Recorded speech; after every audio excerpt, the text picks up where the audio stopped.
Assalamualaikum sahabat semua, siang ini kami sudah berada di lapangan Monumen Nasional atau Monas.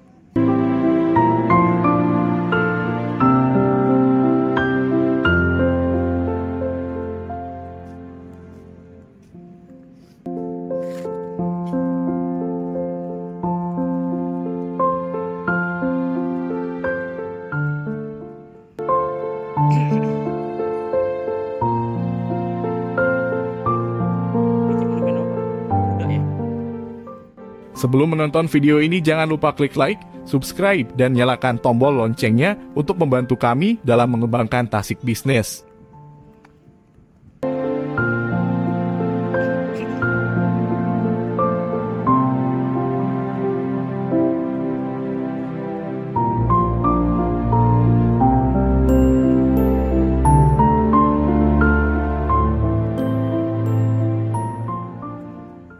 Kalau jalan-jalan ke Jakarta, tak lengkap jika belum mengunjungi Tugu Monas. Monas adalah ikon kota Jakarta. Karena letaknya di pusat kota menjadikan monumen ini sebagai tempat wisata yang banyak dikunjungi wisatawan.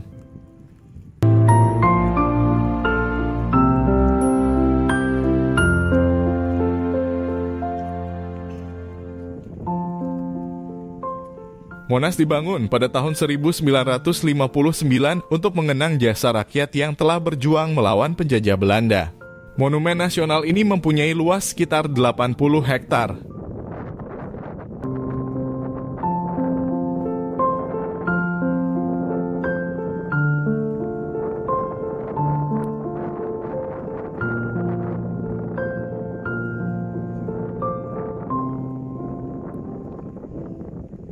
Di antara beberapa patung yang ada di lapangan Tugu Monas adalah patung Pangeran Diponegoro. Beliau merupakan salah satu sosok santri yang gagah berani dalam melawan penjajahan Belanda. Sebagai salah seorang pahlawan nasional Republik Indonesia yang memimpin perlawanan rakyat Jawa terhadap pemerintah kolonial Belanda pada tahun 1825 hingga 1830.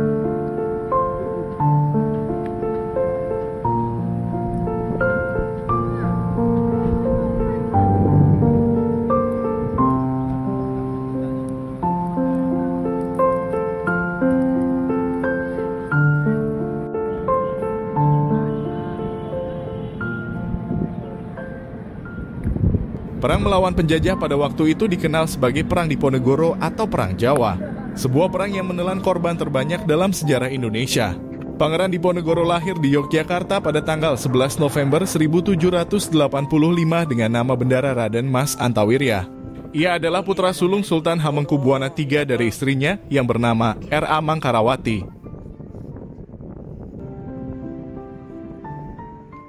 Oh ya guys, ini adalah prasasti yang bertuliskan sejarah singkat Pangeran Diponegoro.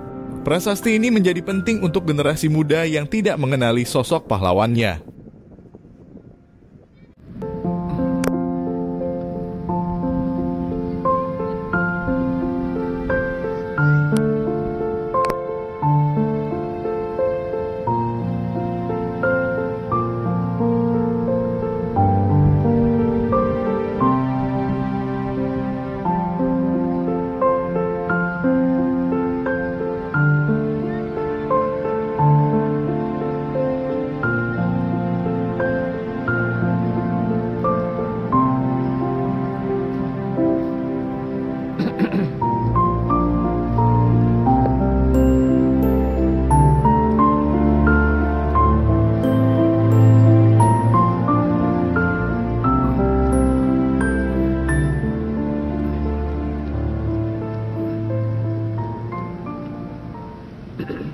Monumen Nasional atau yang disingkat dengan Monas adalah monumen peringatan setinggi 132 meter. Terletak di tengah lapangan Medan Merdeka, Jakarta Pusat. Tugu Monas didirikan untuk mengenang perlawanan dan perjuangan rakyat Indonesia dalam merebut kemerdekaan dari pemerintahan kolonial Belanda. Pembangunan dimulai pada 17 Agustus 1961 di bawah perintah Presiden Soekarno. Monas dibuka untuk umum pada 12 Juli 1975. Tugu ini dimahkotai lidah api yang dilapisi lembaran emas, melambangkan semangat perjuangan yang menyala-nyala dari rakyat Indonesia.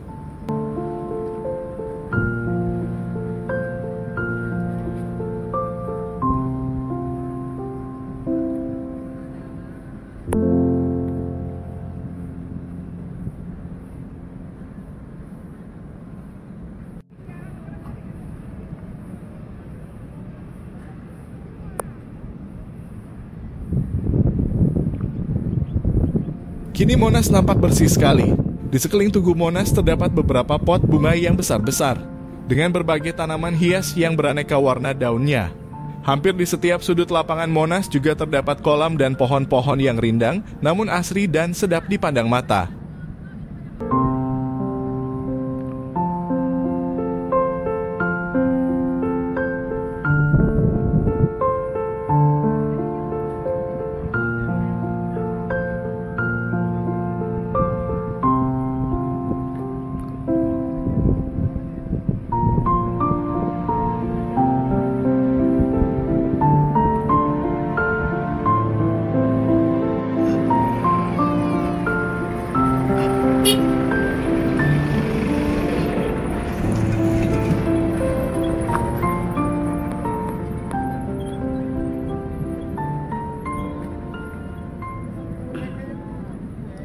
Tugu Monas berbentuk unik.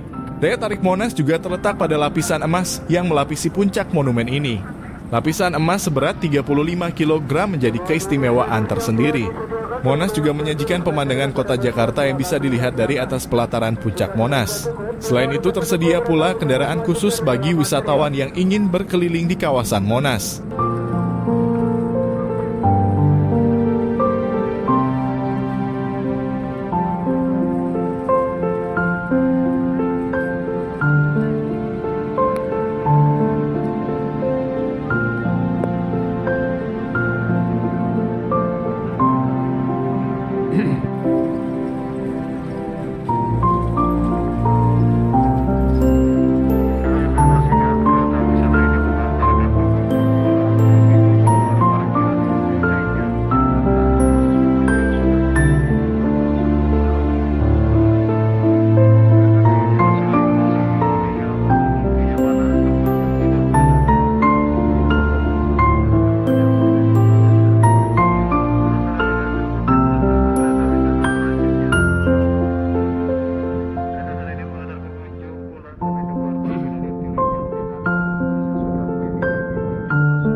Monas dibangun pada tahun 1959 untuk mengenang jasa rakyat yang telah berjuang melawan penjajah Belanda. Monumen nasional ini mempunyai luas sekitar 80 hektar.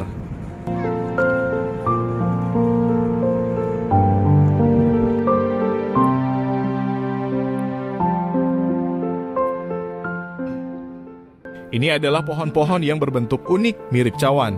Hijau dan rindang daunnya. Keren guys!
Di sudut taman yang lain kami menemukan prasasti Muhammad Husni Tamrin.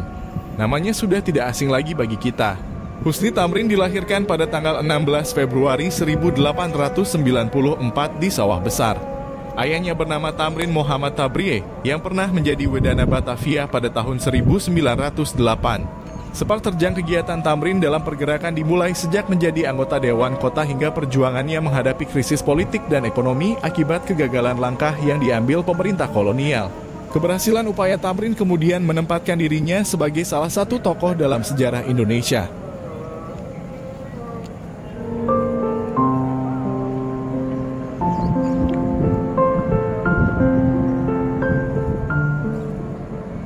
Nama Husni Tamrin diabadikan menjadi nama Jalan Muhammad Husni Tamrin atau Jalan Tamrin.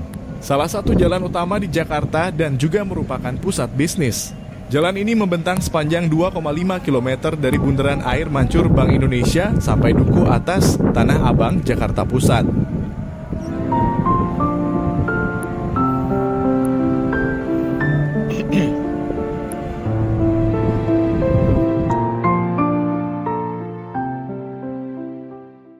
Terima kasih sudah menonton video kami. Dukung kami dengan klik like, subscribe, dan tekan tombol loncengnya.